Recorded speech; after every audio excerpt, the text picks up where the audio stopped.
safety and security driving people to Target and Cub and the liquor store? Because I am almost positive that that is not necessarily something that they're supposed to be doing anyway. Regardless of what, I mean, I think it's great if they increase the radius so people can walk home at night or get home at night and feel comfortable, but safety and security is not there to take people to Big Top, and for any reason.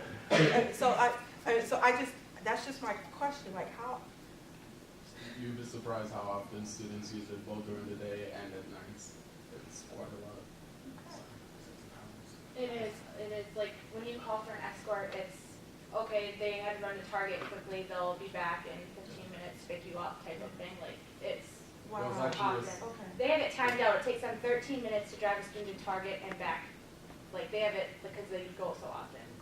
Well, I will say that within student activities, we have been looking for the last couple of years at the possibility of getting a second van.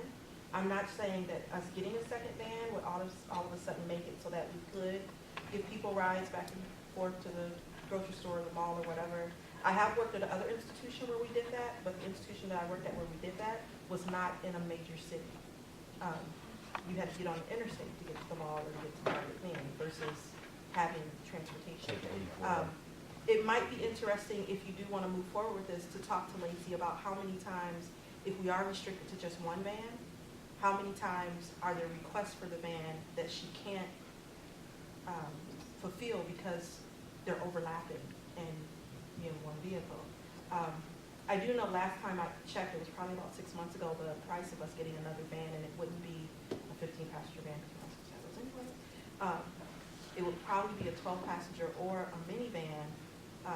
The price for that was really around $50,000 because those are leased vehicles, and then once you start taking into consideration insurance and upkeep and all of that. So that is something that has been talked about within the professional staff within student activities, and I'm not saying that we're going to move forward with it immediately, because once again, that's a long-term cost for us. All right. We can't guarantee that we'll use it. All right, for the rest, I'd like to stick the list on. I have Evelyn, Jenny, Jeremiah, Alex. If one more person wants to get on there, otherwise I'd like to cut it off after that. Okay, Evelyn, go ahead. Okay, so a couple things. One of the biggest reasons I brought it up was because I'm a commuter and I work at Ginkgo's, so there are some nights where I wouldn't get out until like 2 or 3 in the morning. So I called safety and security. I live on Brandon, Lexington, which is like 2 miles away. They wouldn't drive me past Snelling University. So I had to take a cab from there, and that cost me like $10. And then the buses don't run at that time, so that's one of the reasons the bus system wouldn't work. The bus I take to get home only runs until 11. I'm in a lot of activities here, so I'm always here really late. So I think if we did have something where it was even a minimal cost, even more than what the bus costs at 24 hours, there would be people using it. I know I would. Okay, Jenny, you still have. Yeah, my only concern with using the van as a regular routine is that I'm driving the van before I'm van certified, and driving a van is very, very different than driving a car. It's better, especially because we're in Minnesota and the weather conditions. Like, I've had a couple scares, don't worry, but it's very, very different. So to have a student worker constantly driving people full or not full, it's very, very different than driving a regular car. So if we're going to have a person there, I don't think it should be a student because that's a lot of liability on the students. Okay. Jeremiah, Alex, and Rachel, and then we're going to end the discussion. Just responding back to a few things that we mentioned. First, about the cost. That wasn't one of the major factors in us coming up with this original plan. So if we do need to erase that, we can.